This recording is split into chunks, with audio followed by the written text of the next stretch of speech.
दोस्तों नमस्कार, मैं हूं नरेंद्र तिवारी और आप देख रहे हैं जनपहल न्यूज। 2015 में सलमान खान साहब की एक फिल्म रिलीज हुई थी बजरंगी भाईजान, जिसमें एक बिटिया का किरदार था।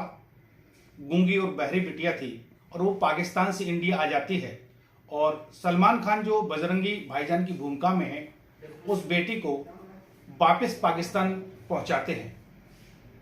इसी दौरान पाकिस्तान में एक भेंट होती है उनकी पाकिस्तानी सब इंस्पेक्टर से, और वो पाकिस्तानी सब इंस्पेक्टर का रोल निभाया था मनोज बख्शी साहब ने। कनाडा के लोगों का भी सौभाग्य है कि मनोज बख्शी साहब आज कनाडा हैं और हम उनसे सीधा बात कर लेते हैं। मनोज बख्शी साहब, कनाडा में बहुत बहुत स्वागत है आपका। पहला सवाल यही कि फिल्म इंडस्ट्रीज में आपका आना हुआ कैसे? सर, बहुत पुरानी कहानी है। मुझे 40 साल हो गए। 25 साल मैंने थिएटर किया और तब हिम्मत नहीं पड़ती थी कि फिल्मों में जाएं, क्योंकि बड़े बड़े स्टार थे उस समय, धर्म साहब, बच्चन साहब। तो बाद में अब क्या हो गया कि बहुत सा काम बढ़ गया है, चारों तरफ बहुत सारे चैनल्स चालू हो गए हैं, डे नाइट के चैनल्स हैं, वेब सीरीज बन रही हैं, फिल्में बन रही हैं और पूरा वर्ल्ड वाइड मार्केट हो गया, इसलिए बहुत से लोगों को बहुत काम मिल रहा है। तो आजकल इस लाइन में अगर कोई सिंपल सा एक्टर भी है तो उसका दाल रोटी चल रही है। तो इसलिए मुझे, जैसे मेरा सवाल है, मैं कभी किसी के पास काम मांगने जाना नहीं पड़ा। मैं थिएटर करता था, वहीं पे डायरेक्टर लोग आके अपना कार्ड दे जाते थे, मैं उनके पास हाजिर हो जाता था, मुझे रोल मिलता था। इसमें किसी खास व्यक्ति का रोल मानते हो आप फिल्म इंडस्ट्री में आपको ले जाने के लिए? जी नहीं, किसी का नहीं है। मैं अपनी मेहनत से ही आगे बढ़ा हूँ, ना किसी घर में कोई ऐसा व्यक्ति है जो मीडिया से ताल्लुक रखता हो फिल्म इंडस्ट्री से। जी जी। रहवासी आप दिल्ली के हैं और शायद दिल्ली में ही रहते हैं, जहाँ तक मेरी जानकारी में है। और फिल्म इंडस्ट्रीज का कारोबार की बात करें तो पूरा मुंबई में है। लोग अधिकतर फिल्मों में काम करने के लिए मुंबई जाते हैं, लेकिन आपने दिल्ली में रहकर फिल्म इंडस्ट्रीज में काम किया, ये कैसे संभव हो पाया?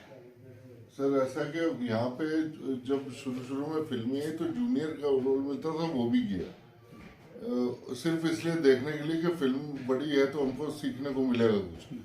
वो वैसे ही धीरे धीरे करते बॉम्बे वाले खुश होने लग गए कि दिल्ली में भी कलाकार मिलते हैं, लोकेशंस मिलती हैं, क्राउड मिल जाता है, तो वो दिल्ली आके बनाने लग गए फिल्में।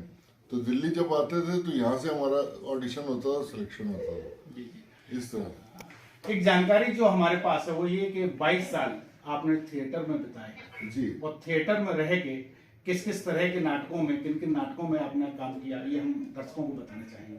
बहुत सारे नाटक किए मैंने, जिस लाहौर ने वेख्या जन्मे नहीं, मुआवजे, वो चंद्रमुखी, हालांकि बहुत पुरानी बात है लेकिन जो याद आते हैं बता रहा हूँ आपको।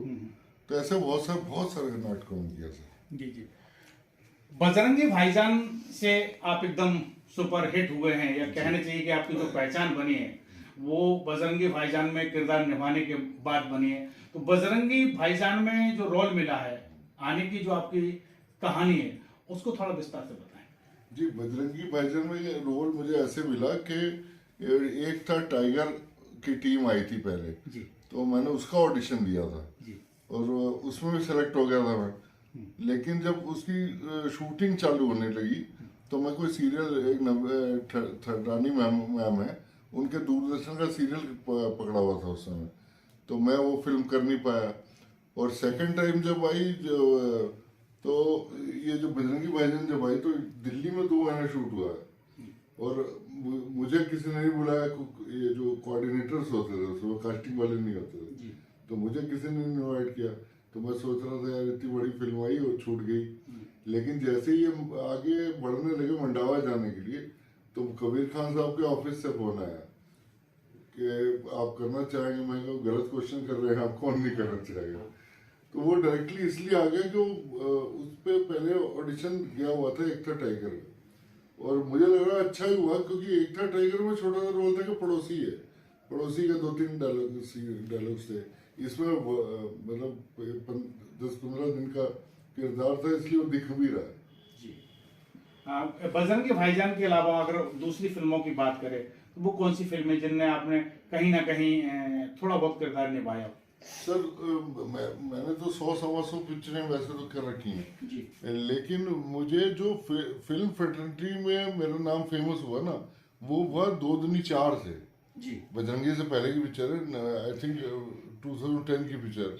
वो ऋषि कपूर नीतू सिंह की फिल्म थी, कमबैक बहुत सालों बाद। और उसमें मैं प्राइम एक कैरेक्टर था जो पूरा क्लाइमैक्स में था, पोपली स्वीट हाउस वाला। तो वो एजुकेशन डिपार्टमेंट के ऊपर फिल्म है, बहुत अच्छी फिल्म है। उस फिल्म वो बहुत ज़्यादा हाइट नहीं मिली, लेकिन वो फिल्म किसी ने भी बुराई नहीं की उस फिल्म की। जिसने भी देखी, क्रिटिक्स भी बोल रहे थे कि अच्छी पिक्चर है। जी जी। पाकिस्तानी सब इंस्पेक्टर का जब आपने रोल निभाया है और ये माना जाए कि हिंदुस्तान में वो फिल्म काफी सुपरहिट हुई है, लेकिन पाकिस्तान के लोगों को शायद हिंदुस्तान में उतनी अच्छी दृष्टि से नहीं देखा जाता है। तो वो रोल निभाने के बाद जब आप पब्लिक के पास जाते हैं या और लोगों से मिलते हैं, तो उस भूमिका को लेकर लोग क्या समझते हैं और कैसा व्यवहार लोगों का है? सर आजकल की ऑडियंस जो है वो बड़ी एजुकेटेड हो गई है, उसको पता है कि ये रोल कर रहा है ये आदमी। ऐसा तो मुझे फेसबुक पे पाकिस्तान से बहुत सारी रिक्वेस्ट आती है और पूछते हैं भाईजान आप लाहौर में रहते हैं, रावलपिंडी में। मैं उनको बताता हूँ दिल्ली या पाकिस्तान में, तो थोड़ा मायूस होते हैं, उनको लगता है पाकिस्तान का एक्टर है तो खुश हो रहे थे, लेकिन खुशी उनकी चली जाती है। तो इंटेलिजेंट है ऑडियंस, उनको पता है कि रोल कर रहा है ये आदमी। अच्छा, ये नाटक के में आपने लंबे समय तक काम किया है, फिल्मों भी में बहुत सारा आपने काम किया, जैसा अभी आप बता रहे थे कि लगभग 100 फिल्मों में आपने काम किया है। तो नाटक में और फिल्म में क्या अंतर मानते हैं और किसको बेहतर मानते हैं? सर बेहतर एक्टर के लिए जो बेहतर है वो है थिएटर, और डायरेक्टर के लिए जो बेटर है वो फिल्म है। क्योंकि थिएटर में क्या है, 1 से लेकर 100 तक के जो डायलॉग हैं, हमको पूरी फिल्म का डायलॉग हमें याद करना पड़ता है और कंटिन्यूअसली उसको बोलना पड़ता है। अब यहाँ पे 1 वाला सीन पहले हुआ, 21 नंबर बाद में हुआ, 24 नंबर उसके बाद हुआ, तो वो जो टेम्पो है आपका पूरे रोल का वो मेंटेन करना एक इंटेलिजेंट गेम है। लेकिन सारा कुछ डिपेंड करता है डायरेक्टर के ऊपर। अगर डायरेक्टर को मैं पसंद हूँ तो मेरा रोल एडिट बढ़िया होके आ जाएगा, अगर कोई दूसरा एक्टर पसंद है तो उसका ज़्यादा अच्छा सा लग जाएगा। जैसे मैं और आप अगर आमने सामने रोल कर रहे हैं, मैं 4 रीटेक हुए, मेरे 3 में बहुत बढ़िया था मेरा, और आपके सारे बेकार थे, एक में थोड़ा ठीक था। तो मेरे 3 जो बढ़िया वाले नहीं लगे, मेरा घटिया वाला लगा के आपका बेस्ट सीन लगा के आपको ऊपर उठा सकते हैं डायरेक्टर के पॉइंट ऑफ व्यू। और थिएटर में मजा ये है कि आप जो परफॉर्म करोगे डायरेक्ट पब्लिक आपके सामने है, जो रिजल्ट देना वो देगी आपको। ये चीज और देखिए कि फिल्म इंडस्ट्री में परिवारवाद कहें, भाई भतीजा बात करें, ये क्योंकि एक्टर के बच्चे एक्टर ही बन रहे हैं, नए लोगों को शायद मौका उतना कम मिल पाता है, तो इसको लेकर सर ये मेरे ख्याल से सब जगह है। कोई भी अगर मास्टर पे है तो वो चाहेगा कि उसका बेटा मास्टर बन जाए। पॉलिटिक्स में जो नेता है वो चाहेगा अपना बेटा नेता बने। तो ये जनरल चीज़ें से बहुत ज़्यादा परेशान होने की बात नहीं है।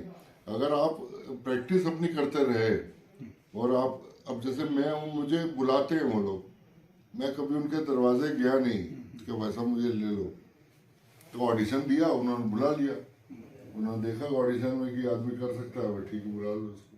हाँ बस थोड़ा माइनस पॉइंट ये नेचुरल होता है, जो नेता ऑलरेडी है उसके बच्चे जो है वो पूरी दुकानदारी सेट है उनकी। एक नया एक नेता भी आएगा तो उसको बेचारे को दुकानदारी डेवलप करनी जमाना पड़ेगी। ये अभी आपको जो करेरा आगमन हुआ है, तो हम ये भी जानना चाहेंगे कि करेरा से आपका जुड़ाव कैसे हुआ और यहाँ आने के पीछे का मकसद क्या था? मकसद क्या, जब हमारी हेल्प कर रहे हैं बाल गोविंद शिवहरे जी, तो उनकी वजह से ही आए यहाँ पे हम लोग शूटिंग करने कि भाई आप लोग आ जाओ, कोई दिक्कत नहीं होगी। तो इसलिए आए, तो यहाँ पे यही मतलब मकसद है आने का। और यहाँ पे आके इतना अच्छा लगा कि हम अब चाहते हैं कि 100 बार यहाँ पे आए और फिल्म बनाए। अभी शूटिंग की आपने जैसे बात की है कि बाल गोविंद जी का सहयोग मिला है, शूटिंग कर रहे हैं, तो ये भी जानना चाहेंगे कि किस फिल्म की शूटिंग चल रही है और किस लोकेशन पर भी है? सर अभी ओरछा में चल रही है फिल्म का नाम है KGN जी। मतलब उसको फुल फॉर्म ये है कि ख्वाजा गरीब नवाज। ये उस समय की फिल्म है, पीरियड ड्रामा है ना पहले का, जब अंग्रेज हावी था इंडिया पे, तो हमने हिंदू मुसलमान सबने मिलकर लड़े थे उससे। वो बाद में अंग्रेज जब चला गया तो ये डिफरेंसेस चालू हो गए। तो इस तरह के पीरियड ड्रामा की फिल्म है और इसके डायरेक्टर हैं वो जग्गी भाई, जो कि बड़े पोलाइट और नाइस आदमी। क्या माना जाए कब तक ये पूरा फिल्म तैयार हो जाएगी? अप्रोक्सीमेटली अप्रैल, क्योंकि पोस्ट प्रोडक्शन भी होता है, सर्टिफिकेशन है, बहुत सारे काम। एक कहानी भी जानना चाहेंगे थोड़ा संक्षिप्त रूप में कि कहानी सार क्या है इस पूरी फिल्म का? सार तो वन लाइन इसकी ये है कि एक मैं जैसे मॉडर्न कैरेक्टर हूँ, मेरे दो बेटे हैं, उनको उस जमाने में जो होता था कि इनको जैसे उसके दो बेटे हैं, उनको उन्होंने देखा कि अंग्रेज सब मुझे प्रताड़ित कर रहे हैं, ये ठाकुर लोग भी मिले हुए अंग्रेजों के साथ, उनके गुलाम होते थे अंग्रेज जी। तो वो हिंदू इंडियन सबको लड़वाता था, अंग्रेज राष्ट्र करता था।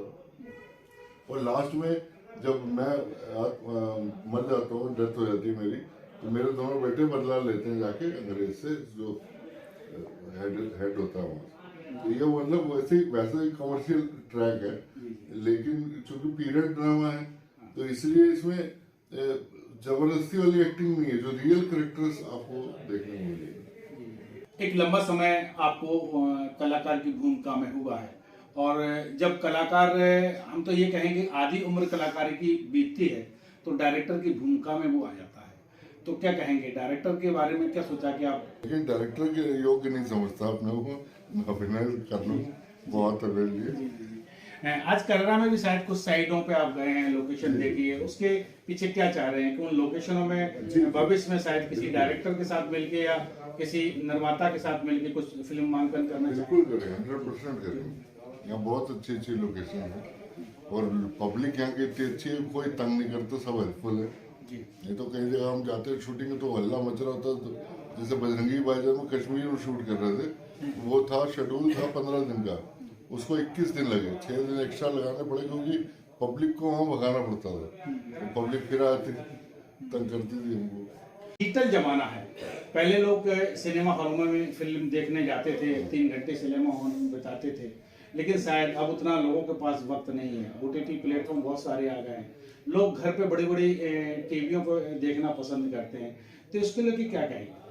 नहीं, वो बेटर चीज़ है कि इंसान जो सिनेमा उसको थोड़ा सा इफेक्ट पड़ेगा, लेकिन OTT will run like anything. वो उसको क्या गरीब आदमी उसको तोड़ के भी देख सकता है ना फिल्म को। आधा घंटा आपने देखी, फिर आप चाय पीने चले गए या बनाए जो फिर आगे देखी, और सिनेमा हॉल में कंटिन्यूसली आपको बैठना पड़ेगा।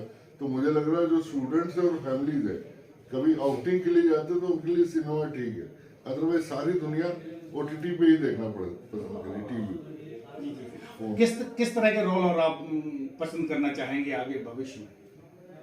देखिए, मुझे बेसिकली ना अंदर से जो CID का मजा आता है करने में, क्योंकि उसमें कोई केस है उसको फाइंड आउट करो।